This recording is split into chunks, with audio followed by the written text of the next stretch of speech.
Hi everyone, it's Keren here and welcome back to my channel. Today I have another amazing video about stencils. If you saw my video last week regarding stencils and how I use them and how I explained everything about what is a stencil, what is a mask, how to use them, and the type, I basically went through everything, different sizes, different patterns, and I just really wanted to basically explain everything about them. And today I want to kind of give you 5 simple product techniques that you can use. So 5 simple products for beginners that you can use with this. I want to remind you that if you like my videos, please give them a thumbs up and share them with your friends. And I would love for you, if you haven't yet subscribed to my channel, to please subscribe and hit the little bell notification button. That way you will be notified every time I upload a new video, and I have quite a few videos every week for many different things. So I try to kind of create motivational prompts for you, so it will get you inspired throughout the week and also give you some amazing techniques to use. So I do have another video which I will link below and also right here above, and what it does is that it gives you a really broad spectrum of different techniques and it goes into more details.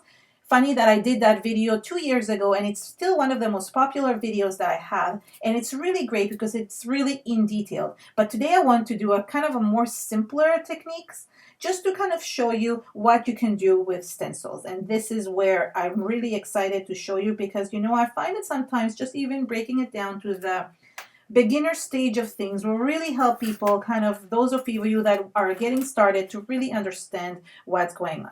So as you can see, I brought many different types of stencils here. Some of them are like almost like this, can be used as a stencil or a mask. And I also have some surface. Any type of surface would work for stencils, and that is I brought these, which are like tags. These are made out of watercolors that you can bound. And that's what I want to just kind of show you a few techniques on these. You can use any type of surface, any type of paper, as long as it's thick enough, especially when you're adding the mediums. So that's where, if you want, that's the best way to start, is to just kind of practice and maybe even do it in your art journal. That's a great idea to do as well. Or in a loose piece of paper. If you don't like how it turns out, you can always toss it. So let's get started with the first technique. The first product that I want to showcase with stencils is with sprays. And that's really great because there's so many different things you can do with sprays, and different type of sprays as well. So they have different spouts and things like that. So depending on how the spout is, you can use them differently. Then you have the different types of stencils that I showed you in the last video. And some of them don't have the edges and some of them do. So when you're, for example, spraying something like this and you want to spray it, you're going to get those edges, right? You're going to get that square line there, but it still looks really, really good. And you get almost like a splatter effect instead of a perfect effect. So you can avoid that by doing things like this. So if you have this type of stencil, or it's almost like a mask, you're not going to get those effects as much. You can also mix and match stencils with the spray. So I could go and add this with a different color, let's say green, and I'm going to try to show you how to work with this one. So there we go, and you get that type of effect. So you should, with sprays, you should hold the sprays at about 45-degree angle from the paper and almost about 2 to 3 inches above, depending on how strong you want the background to be. So if you want it to be very colors and more pulled on, like with the liquid, you can hold it closer. The further you go from the background, you're going to get more of a pixelized look, but you're not going to get as much drippage underneath. So it's almost going to look more like a graffiti style than liquidy style. So here I have another flower that I'm going to show you, and I can put this on top, and it just layers on top of each other. So it really looks cool. So some of the areas maybe were closer got a pulled area, and you can dab it out. So let's say you got too much of it, you can grab a paper towel or some kind of wipe and just take everything off. Okay, and it looks really, really cool, and you can combine different things. So I really love sprays because of that. And you can use any type of spray, that doesn't matter. So there we go. You see, like it really is. So this is the technique with sprays. There's not much to do with it. You could add it through the stencil. There's also masks, right? So let's show you how it works with masks, which are a different type of kind of stencil. So I have this mask, which is like cityscape, and I can go and spray above this, and when I remove it, it's masking the area right underneath. So mask could work that way because you're going to get that shape. So wherever you put the mask, that's where it's going to appear. Now with the sprays, I really highly recommend that you wipe them. You wipe the stencils really well. Okay, because what's going to happen is that if those are water-based, as soon as you go to the next project and you add something which is water-based, you're going to get it, whatever was on that stencil. So it's really important to wash it or wipe it with a wipe. So either one works. You can do both, and that is good. So I mean, this looks really messy, but truthfully, all you have to do to create a pattern is just use something one time, right? I was just showing you different techniques, but I just want to show you that it looks really, really beautiful when you actually just use the stencil on its own and create a pattern. So you could create a pattern to a background, you could create a pattern to like a card, art journal, and so forth. And this is really cool because you can actually use it for so many different things. There's so many different patterns, and I'm going to list all the different stencils so you can browse through them. I will list like links to different stencil companies that you can browse through all of them and pick the ones that you love the most, because I can tell you I'm very obsessed with stencils and I love using them for so many different things. So telling you which ones to buy would be pointless. It's more the fact that I want to kind of tell you about a few techniques that you can do with stencils so that way you can use them whenever you want. So I'm going to put the spray aside. And as I said, I want to point out, you see how it's a little bit more like a splattered look? It's almost like it was spray painted. So that's basically the look that I felt that it looked like when you're spraying it, if that makes sense, right? So this is what I wanted to show you with the sprays. The second technique is showing you how to use with inks. In this case, I can tell you that you can use any type of ink. You can use distress ink, you can use archival ink, you can use basically any type of ink to create any type of pattern, and that will depend on what you want to do. So for example, I have things like this, flowers for example. So I can go press on this and use a dauber or some kind of sponge to kind of go through it and create a pattern. It's a great way. I think it's a better, more controlled way than the sprays. So if you prefer having it more control, it will look differently, but you'll still get an amazing pattern. So there you go. I mean, I don't want to do all of it because this will take too long, but let me show you now how it would look with a bigger pattern. So for example, things like this.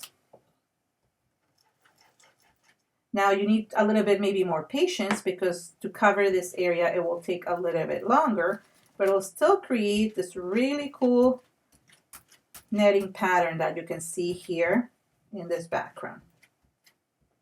I'll show you how it looks, and there you go. So you get that pattern as well. Let me give you another example.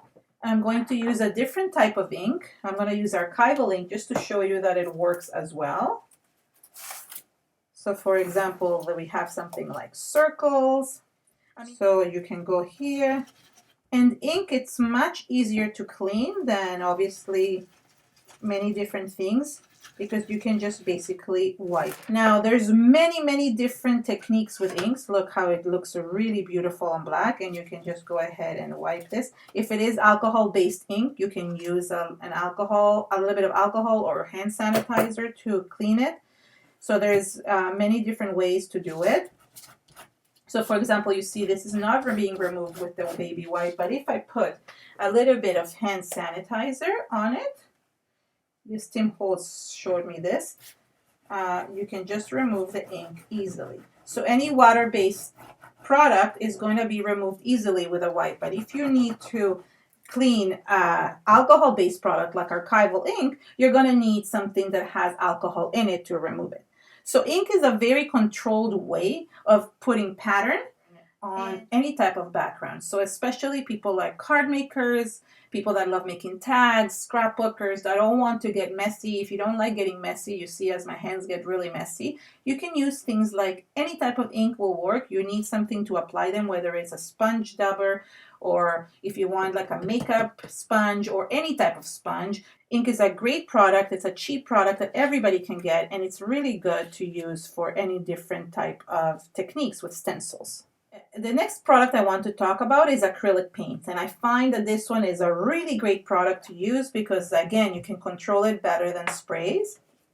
And I'm going to bring this stencil just because it has a lot of different patterns, and that helps with just filling out and showing you the different things you can do with acrylic paints.